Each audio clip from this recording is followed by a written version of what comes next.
Tonight on OC News, ASI is hosting Blocktoberfest tomorrow, and Titans men's golf kicks off their season. We also get an in-studio visit from the Ad Club and learn why grad school is looking more appealing than ever. Find out all this and more. OC News starts right now.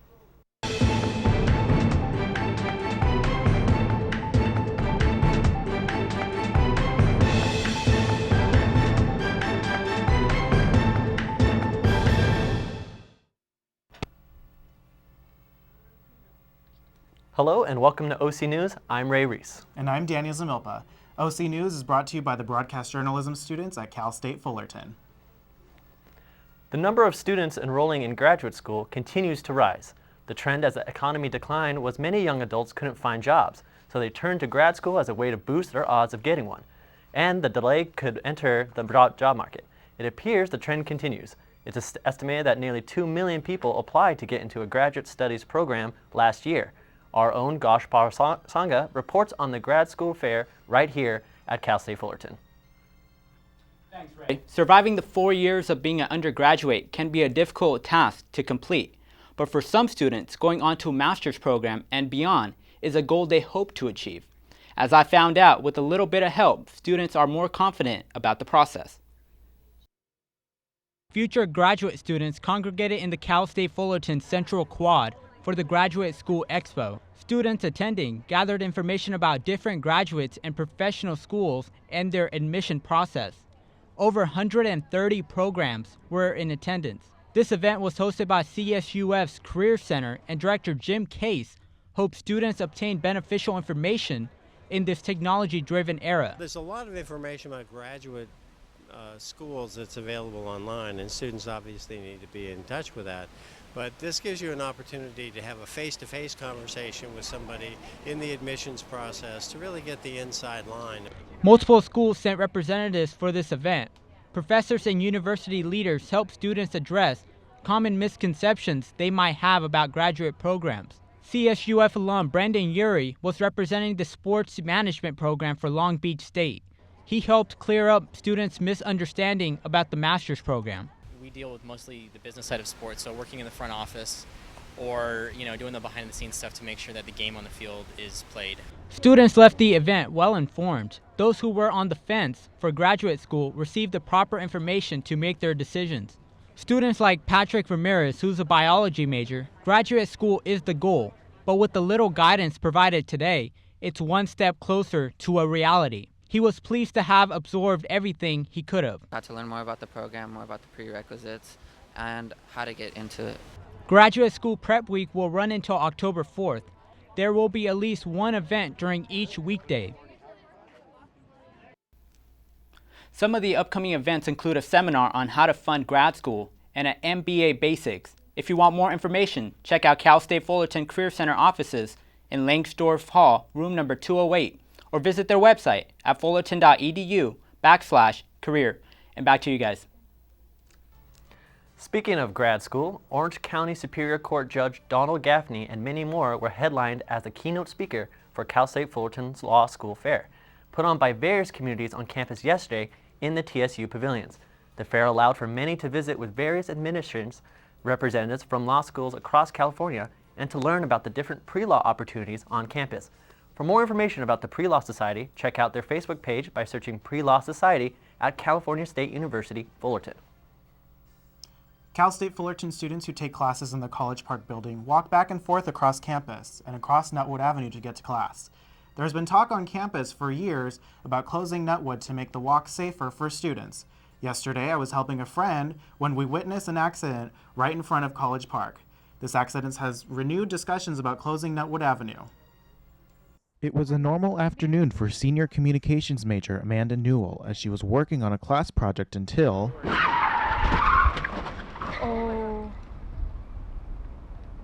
Oh my gosh, did you get that on?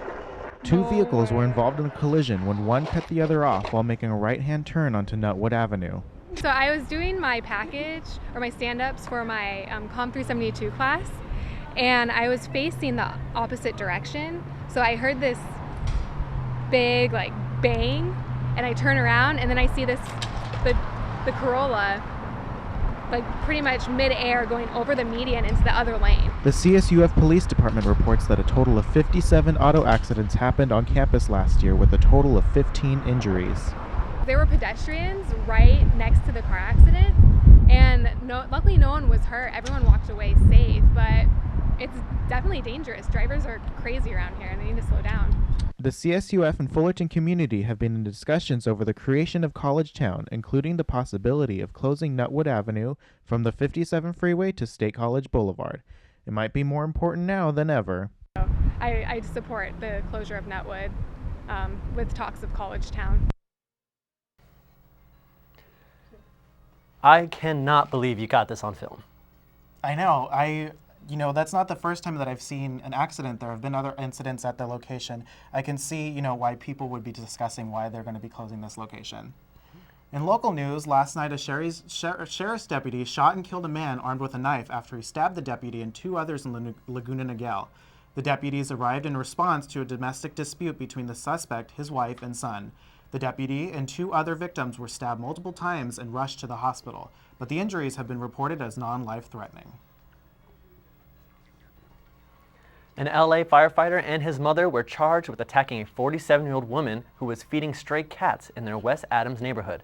The off-duty fire engineer, Julian Ulian, and his mother, Lonieta Antonieta Fontaine, were charged with 1 felony count of battery and 1 felony count of assault yesterday from the September 14th attack. Ulian was accused of attacking the victim while she was sitting in her parked car just after midnight. Ulian is scheduled to be arraigned on October 17th, while his mother's is a day later on the 18th. If convicted of all charges, Ulian faces up to 7 years in state prison, and Fontaine faces up to 4 years in state prison as well. After the break, our on-campus ad club is one of the most active clubs on campus. Find out what they have planned.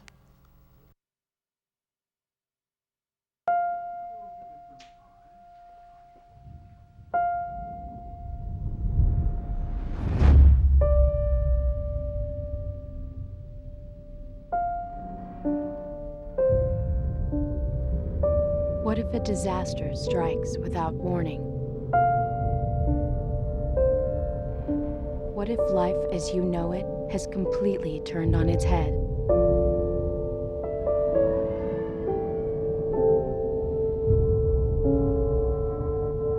What if everything familiar becomes anything but?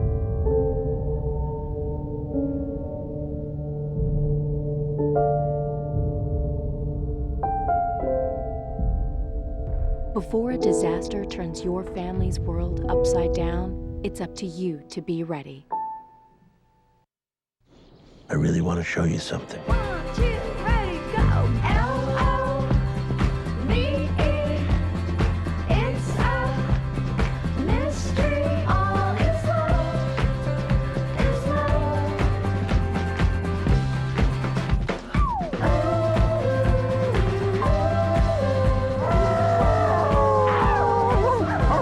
Did you play today? For great play ideas, visit www.smallstep.gov.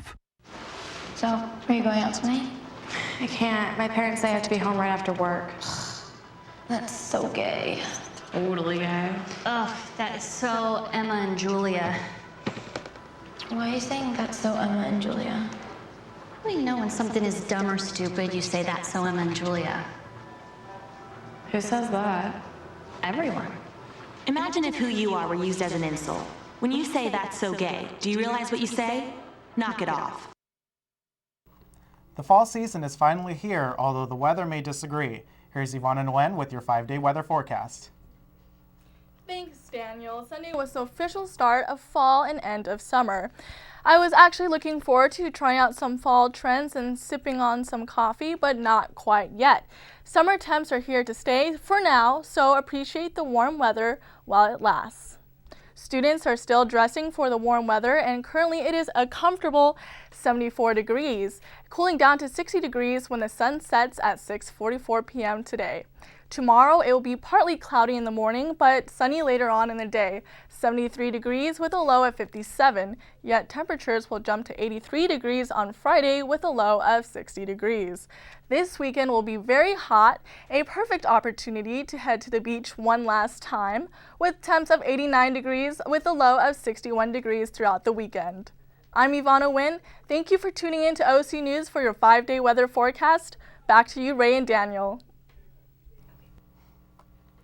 Do you like foreign films? Well, the Latin American Student Association is hosting their Ibero-American Film Festival in Humanities 125 at 7 p.m. tonight. The film being presented will be Chinese Takeaway, directed by Sebastian Borenstein. Modern Languages and Literatures professor Dr. Juan Carlos Gallego will be leading a discussion during the film. I don't know about you, but I sure do love learning more about our campus while playing games and winning free stuff. Well, Blocktoberfest is coming. ASI will be hosting their annual block party this Thursday, an all-day event showing students the various resources and ASI organizations on campus.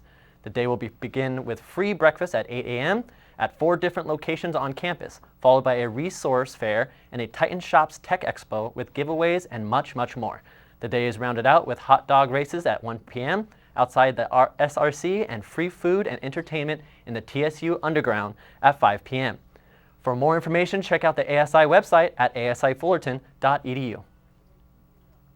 Who was named the #1 club on campus by the Daily Titan from 2011 to 2010? The Ad Club is who. Today we have the pleasure of having Sharon Dawn, the communications director of the Ad Club, joining us today. Thanks so much, Sharon, for coming in. First of all, tell us what the Ad Club is all about. Hi, thank you for having me. Ad Club is definitely all about bridging campus and career life. So basically, we bring in advertising professionals from prestigious agencies to come in and speak at our events, as well as offer networking opportunities and internship opportunities. What kind of events and activities does the Ad Club host throughout the year? So basically, most of our events are speakers that come in and they share their stories about what it's like in agency life. We also have an AdCon day, a day dedicated just to advertising majors. And we even tour advertising agencies, which are pretty cool because they're not just like regular business buildings. That's awesome. What are the membership details and how can students get involved? Actually, I'm glad you asked because tonight we have our second kickoff and it's our last kickoff where it's open to everybody. And so feel free to come in Ontiveros ABC, which is in the Titan Student Union, tonight at 7:00 p.m. where we're going to have free Chipotle as food. And our speakers from tonight are from a really great agency called In Ocean. And they actually, one of their biggest clients is Hyundai. So definitely come involved and learn about our club and kind of get to know what we do. Is there anything else that you can share with us, Sharon? Yes, actually today is a very special day. I wanted to say happy birthday, Dad. You don't look a day over 20, and I love you and hope you have a wonderful day. Well, thank you so much for joining us today, Sharon. Straight ahead on OC News, California passes some new laws and the hunt for October is on.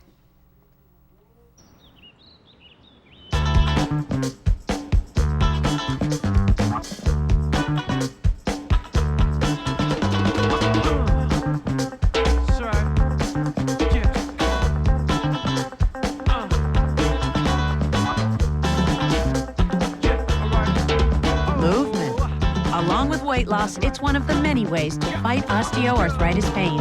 For more information on managing pain, go to fightarthritispain.org. The odds of this daughter of a clergyman spending 11 weeks at #1 on the U.S. singles charts? 1 in 19 million. The odds of going on to win 6 Grammy Awards? 1 in 1.4 million. The odds of having a child diagnosed with autism? 1 in 150. I'm Toni Braxton, and I encourage you to learn the signs of autism at autismspeaks.org. A new California state law has passed giving minors a chance to remove potentially damaging posts from social media sites. Governor Jerry Brown signed into law SB 568, requiring website administrators to erase postings from minors when requested to do so. Social media expert and professor Andy Jones said, unquote, these students are going to apply to college and they're going to go on and apply for jobs. As a result, they want to make sure they're presenting themselves professionally, unquote. California will be the first state in the United States with this law, which does not take into effect until January 2015. Another new law in California will be protect the kids of celebrities. Next year, it will be illegal for the paparazzi to harass famous kids in order to get a money shot. OC News' Lacey Kroom has the details. On Tuesday, September 24th, Governor Jerry Brown signed Senate Bill 606, which aims to protect the children of celebrities and public figures. This new law will take effect January 1st and will make it a misdemeanor to attempt to photograph or videotape a child in a harassing manner. Those who violate these terms can be sentenced to jail for as long as a year. The fine for harassment was also increased from $1,000 to $10,000 for the first charge. This measure gained momentum once actresses Halle Berry and Jennifer Garner emotionally testified to the State Assembly Committee that their children are regularly harassed in the public by the paparazzi. This new law will put more restrictions on the paparazzi and make it easier for civil lawsuits to be filed against photographers who are harassing children in the public. You had to go back. I have to yell, "She's a child, leave my child alone, leave my child alone."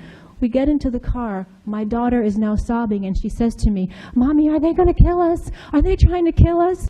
The California Broadcasters Association, California Newspapers Publishers Association, and the Motion Pictures Association of America opposed Senate Bill 606. On First Amendment grounds, these organizations stated that the new law is too broad, that existing laws against harassment are sufficient, and that it hinders legitimate news gathering. Despite the opposition to Senate Bill 606, legislators overwhelmingly approved the bill. Photographers who break traffic laws in order to snap the perfect shot will also be subject to more fines. Reporting from Fullerton, I'm Lacey Kuhn. For the MLB, the regular season is coming to a close, and the hunt for October begins. Shaquille O'Neal has another venture up his big sleeve, and one NFL linebacker will not see the green anytime soon.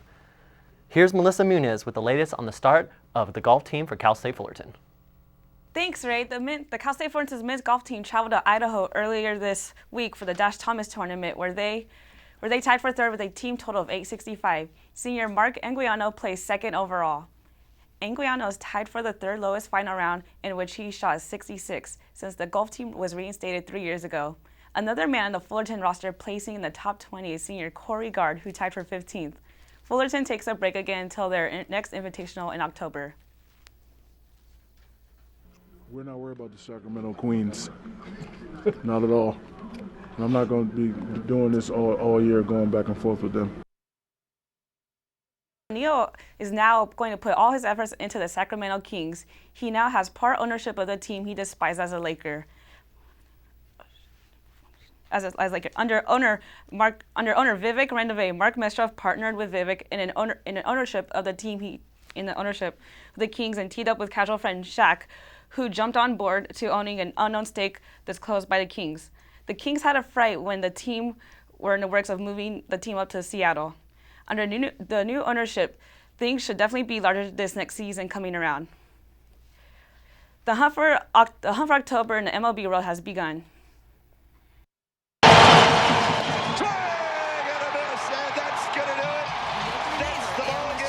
Second straight year. Now they're warming up for the playoffs. And there's a line shot left center field, a base hit. Cowgill dive and score. Florida Freeze did yesterday. That one's ripped to left field. Smith goes back, and that one's gone. Those are on the board. And that one's hit to right, and it's hit a ton. And that's big. He just put up a fight. And there's a line shot toward left field. Cowgill dives. He's hit 22 home runs. Moss hits one very high. Right field. And A's win with the final score of 10-5. After clinching the NL West last week, the Dodgers are sitting back and enjoying the ride. Michael Young captures the breaking hop, getting the out across the diamond. Zach Greinke delivers nothing but strikeouts.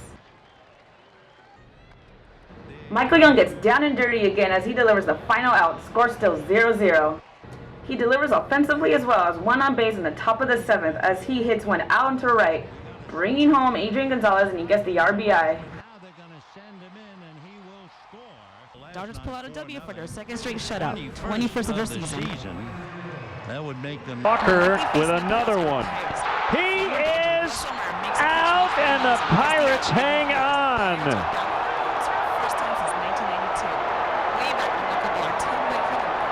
Well, they get the heroic swing of the bat. Bradshaw this time. Look at left running to get into the blocking. But it doesn't catch him by surprise this time. Really good job by Alden Smith getting up the field and ruining that life. That's it in the sports world. Back to you, Ray and Daniel. Stick around because after the break, we will learn more about the words that Samuel L. Jackson had for President Obama and the newest addition to the National Museum of American History. I'm excited.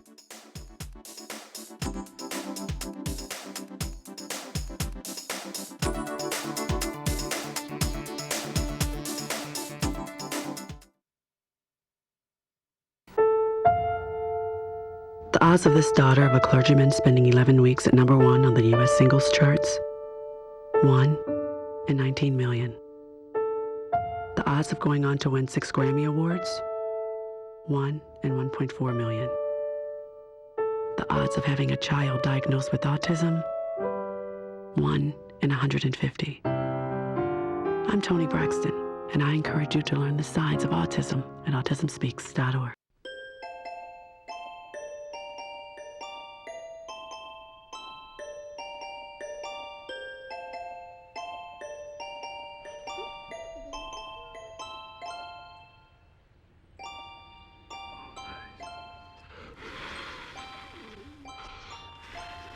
The smallest moments can have the biggest impact on a child's life. Take time to be a dad today. A TV star is going under the knife, and Samuel L. Jackson speaks out about President Obama. Here's Natisha Lance with today's Hollywood Minute.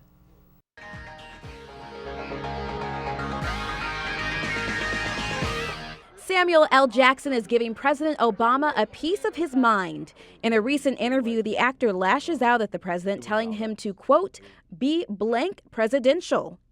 Jackson was referring to the way Mr. Obama apparently speaks differently to a black audience than he does to a white audience. The Pulp Fiction star also talked about his own stint in rehab, his sneaker fetish, and his legacy. You can read the full interview in the October edition of Playboy magazine. Mad Men star Jon Hamm is going under the knife. Reps for the actor say he's having surgery on his throat to remove a polyp. It's nothing serious, though. His people say it's a routine outpatient procedure. And Miss Piggy is headed to the Smithsonian. She will join the museum's current Jim Henson collection, which includes, among others, Oscar the Grouch and Kermit the Frog. The Henson family donated Miss Piggy along with more than 20 others in honor of Jim Henson's birthday. For Hollywood Minute, I'm Natisha Lance. So one last thing before we go, a 6-foot-tall baby giraffe was born at the Andrew Dack Animal Land Zoo in New York over the weekend. The calf was born on the first day of fall, so she was appropriately named Autumn. That's pretty adorable, and of course the baby giraffe is taller than most people on campus. That's it for us at OC News. Be sure to watch tomorrow starting at 4 p.m. for all the latest on campus and in our community. Have a good night. We'll see you next time.